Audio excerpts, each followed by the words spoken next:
Salut Facebook Live en direct de mon auto en cette troisième journée de mon défi 365 jours. J'ai décidé de faire ça de mon auto aujourd'hui parce que parce que je suis en retard. Je me suis comme donné comme heure 5 heures le soir. Ceci dit, ça se peut très bien que ça soit à différentes heures, que ça soit plus tôt le matin ou plus tard le soir. Mais aujourd'hui, je voulais le faire à 5 heures. Puis mon coffre d'auto, il est rempli de paquets. Alors, ça va me prendre 1 heure tout débarquer. Alors, je me suis dit, avant de déloader mon auto, je vais faire mon live. Ça va être fait. Je vais pouvoir vaquer à mes occupations ensuite. Bonjour Jean-François, bienvenue sur mon live. Donc, première chose aujourd'hui, le but ultime de ce défi 365 jours live sur Facebook, qui est de me sortir de ma zone de confort, de me shaker un petit peu, a déjà commencé à se faire sentir aujourd'hui parce que aujourd'hui, c'est une journée où je me serais pas mis la face sur Facebook, ni ailleurs d'ailleurs.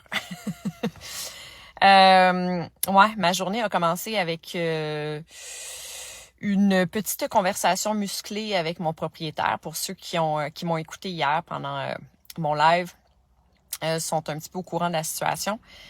J'ai une longue discussion enregistrée avec mon propriétaire qui incarnait son rôle de propriétaire intimidant, arrogant et manipulateur à merveille ce matin. Fait que ça m'a vraiment rentré dedans, ça m'a vraiment ébranlé. Je rentrerai pas dans les détails. C'est un dossier à suivre. Mais voilà, tout ça pour dire que mon live de ce soir commence en grand parce que je me sens les yeux bouffis. Puis, je me serais plus comme camouflée chez nous pour assimiler tout ce qui s'est dit, puis toute cette énergie-là vraiment très désagréable à travers laquelle je dois passer ces temps-ci, jusqu'à temps que ce dossier soit réglé et que je déménage. Alors voilà. Ensuite, quoi d'autre? Autre dossier. C'est ça. Je voulais faire un lien parce que la raison pour laquelle j'ai hâte de déménager, c'est parce que, d'une part, ça fait 20 ans que j'habite où j'habite puis qu'il y a beaucoup d'histoires dans les murs. Il y a beaucoup d'histoires dans cet appartement-là. Des belles histoires, mais des périodes plus creuses aussi. Mais il y a surtout 2 ans de maladie. Et Alors, pour ceux qui le savent pas, je fais mon coming out au début 2020. Ça va faire 1 an dans une semaine. Ça va faire 2 ans, pardon, dans une semaine que j'ai reçu un diagnostic de cancer du sein. En fait, il y a exactement 2 ans, le jour de ma fête, le 31 janvier, il y a 2 ans, je faisais une biopsie. Je me faisais perforer le sein droit pour aller chercher un échantillon de cette bosse que j'avais et j'étais en attente de recevoir le résultat de cette dite biopsie. Et s'en est suivi, donc ça a été positif, vous le comprendrez, et s'en est suivi 2 ans de très intense, en fait 1 an très intense de guérison, donc de traitement. Rock and roll, la chimiothérapie, c'est pas un party du tout. C'est très difficile. Puis, à travers cette année qui était la pandémie aussi, en même temps, le début de la pandémie, à travers tout ce à travers quoi je suis passée, la chimiothérapie, mais aussi les autres traitements, les émotions comme roller coaster, constamment, mon neveu et ma nièce et mon beau-frère ont été évincés au sous-sol, au premier étage du triplex où j'habite. Et mon propriétaire a entamé des rénovations, mais comme des méchantes grosses rénovations, qui a vraiment joué sur notre qualité de vie à moi et ma voisine d'en dessous. Ne serait-ce qu'au niveau du bruit, c'était vraiment insupportable. Tout shakeait dans mon appartement du matin au soir. Le bol de toilette shakeait. Les affaires que je mettais sur des meubles branlaient comme ça tout le temps. Et la poussière, fallait ramasser la poussière tout le temps. Fait que tu sais, t'es immunosupprimé, t'es en chimiothérapie. La vie est un petit peu plus difficile que d'habitude. Puis en plus, ben tu respires potentiellement des émanations d'amiante parce que c'est un vieux triplex de plus de 100 ans. Bon, c'est pas confirmé, mais bref, il y a de la poussière à tous les jours. Fait que tout ça pour dire que ben j'ai vraiment très hâte de passer à d'autres choses puis de faire comme reset. Puis surtout que j'ai envie de partir de l'île de Montréal aussi. J'ai envie d'être plus dans la nature. Donc, pour conclure mon dossier propriétaire et toute la saga dans laquelle ma voisine et moi sommes en ce moment, ben voilà. Alors, j'ai très hâte de déménager, mais je vais revenir sur ce dossier-là parce que ben il est loin d'être terminé. Je vais vous tenir au courant. Fait que ouais, concernant le cancer, ben c'est le sujet que j'avais envie de parler aujourd'hui, la prévention du cancer, parce que ça va faire 2 ans que j'ai reçu mon diagnostic. En fait, le 12 février, ça va faire 2 ans, puis je vais vous parler plus précisément cette journée-là. Ça a été comment, ma journée? Recevoir cette nouvelle-là, qu'est-ce qui s'est passé dans ma journée à ce moment-là? Et la suite des choses. Mais aujourd'hui, j'ai envie de parler de prévention parce que avant que ça m'arrive, j'ignorais tout de cette maladie-là. En fait, je pensais savoir parce que, ben, comme la majorité des gens, des femmes, on pense que le cancer du sein, c'est une maladie qui est génétique. C'est l'information qui circule. On pense que à partir du moment où il y a une femme dans notre famille qui a un cancer du sein, ben là, on peut commencer à s'inquiéter puis demander des mammographies à chaque année. Mais si c'est pas le cas, ben on est safe. Erreur. Je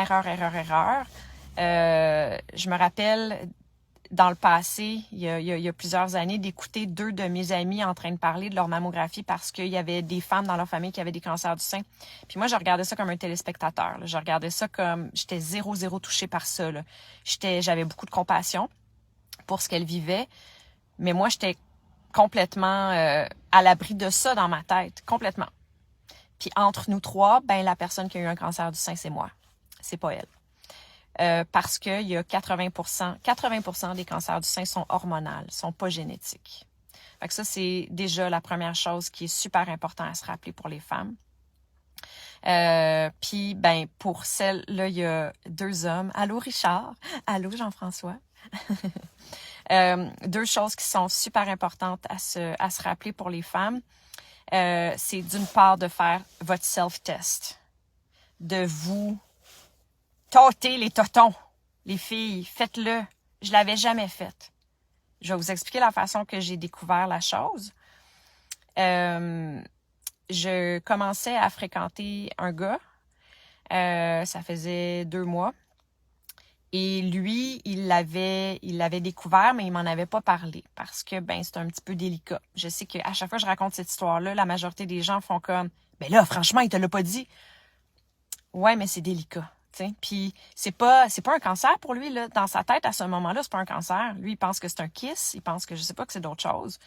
Mais tu sais, il se garde une petite gêne au début là, c'est un petit peu c'est ça. Fait que j'y en veux absolument pas. Mais bref, il l'avait découvert.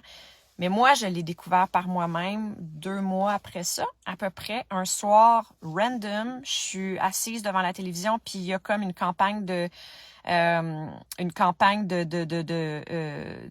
self-awareness, je sais pas comment dire en français, par rapport au cancer du sein qui circule. Puis pour une raison que j'ignore, je décide de venir poser ma main sur le dessus de mon sein droit et automatiquement, je sens quelque chose. Et je fais « Ah, OK. Intéressant. » Puis là, je mets ma main sur le dessus de l'autre sein. Ah, il n'y a rien là. OK. Ah, donc c'est pas normal. Qu'est-ce que c'est que cette chose? Et là, j'appelle mes amis en question qui avaient des cancers du sein dans leur famille. Et les 2 me disent, OK, là, tu te calmes, tu respires par le nez parce que 99,9% des chances que ce soit un kyste. T'sais. On a toutes des kystes, là. On a toutes des bosses, puis c'est normal. Donc là, je fais, OK, je vais me calmer, mais je vais quand même prendre un rendez-vous avec ma médecin de famille. Ce que j'ai fait. Et là, ce qui s'est passé, prenez note, les femmes, tout le monde en fait, les chums, si vous avez des blondes, parlez-en à vos blondes. Je suis arrivée chez ma médecin de famille que j'adore. Ça fait 20 ans que c'est ma médecin de famille. Je l'aime vraiment beaucoup. Mais c'est pas une spécialiste. Et là, elle a tâté la bosse en question et elle m'a tout de suite dit « C'est un kiss. Émilie, 100% de chance que ce soit un kiss. » Ça, c'est ce qu'elle m'a dit. Elle m'a expliqué pourquoi qu'elle disait ça. Il y a telle texture, il se détache, je peux le prendre dans comme le tirer, peu importe, là, whatever. Elle m'a dit 100% de chance. Je dis, ah ouais, 100% de chance. Ben là, elle dit, ben non, mais là, Émilie, t'es hypochondriaque. Elle m'a vraiment dit ça. Elle dit, t'es hypochondriaque, là, calme-toi les nerfs, puis finis tes menstruations, puis quand tu auras fini tes menstruations, si la bosse est encore là, on s'en reparle là, dans un mot ou deux, mais tu sais, d'ici là, dors tranquille. Mais je suis partie de la clinique, puis j'étais pas bien. Je me sentais pas bien. J'avais un feeling, je sais pas, j'étais vraiment pas confortable. J'étais pas capable d'attendre la fin de mes menstruations. Donc, j'ai pris un rendez-vous pour une échographie. Et quelques jours après ça, j'étais convaincue que c'était un kiss quand même. Ben, j'étais convaincue. Je sais pas trop. Mais ouais, parce que tout le monde n'arrêtait pas de me dire, ah, c'est un kiss, calme-toi, tout va bien aller. Ce matin-là, j'ai dit au revoir à ma date du moment. Et je dis, dis bye parce que ce soir, il y en aura plus. Je m'étais mis dans la tête qu'il allait me l'enlever, que c'était un kiss, puis que à cette clinique-là, qu'il allait me l'enlever. Je ne sais pas trop. Anyway, je suis arrivée, j'ai fait la mammographie. Puis après ça, fallait que j'aille faire l'écho. J'ai changé de salle, puis là, j'étais allée m'asseoir dans l'autre salle. Puis la radiologue est rentrée pour me faire l'échographie. Puis dès qu'elle est rentrée, c'était écrit dans son front que c'était un cancer. Elle n'a pas le droit de se prononcer, elle n'a pas le droit de rien dire, elle n'est pas sûre à 100%, mais elle a assez d'expérience, elle en a vu assez des images pour être capable de voir que ça ressemble drôlement à ça. Mais elle n'avait pas le droit de rien me dire. Fait qu'elle est juste rentrée puis elle m'a dit « Ah, comment t'as trouvé ça? » Je dis « Comment j'ai trouvé ça? Qu'est-ce que vous dites? C'est un kiss? » « Oh non, c'est pas un kiss. Oh non. C'est très sérieux. Faut aller faire une biopsie. » Pam! Un coup de pelle dans le front, toi. Ouais, fait que ça, c'était la mi-janvier 2020. Et le 31 janvier, je me faisais perforer ce 10 sein pour aller chercher un échantillon. Et 2 semaines plus tard, 15 livres en moins. Donc, le 12 janvier, 12 jours plus tard, j'ai reçu le diagnostic. Et j'y reviendrai plus tard pour la suite des choses. Mais morale de cette histoire, les beaux amis, les belles femmes, faut pas se prendre pour acquis. Il faut se faire le self-test, il faut se tâter les seins. Oui, il faut. Je le faisais pas. Me touchais pas les seins, moi. Pas du tout. J'ai jamais fait ça, je laissais ça à mes chums. Mais ouais, il faut le faire. Puis pas juste à partir de 40 ans. C'est de plus en plus jeune. Rappelons-nous qu'il y a 1 femme sur 8 aujourd'hui qui a un cancer du sein.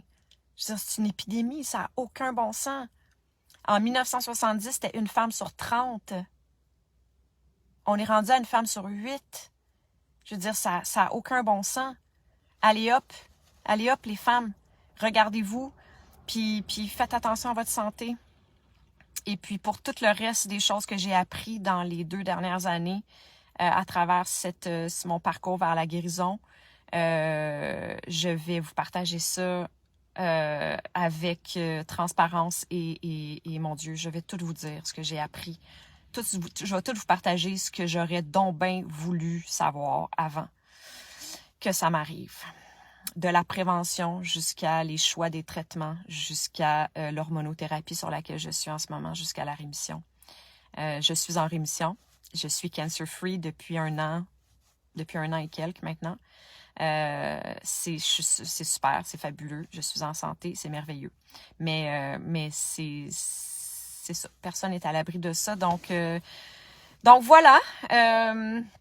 J'espère que je vous ai pas trop déprimé avec mon histoire. Je suis rendue dans le noir dans mon auto.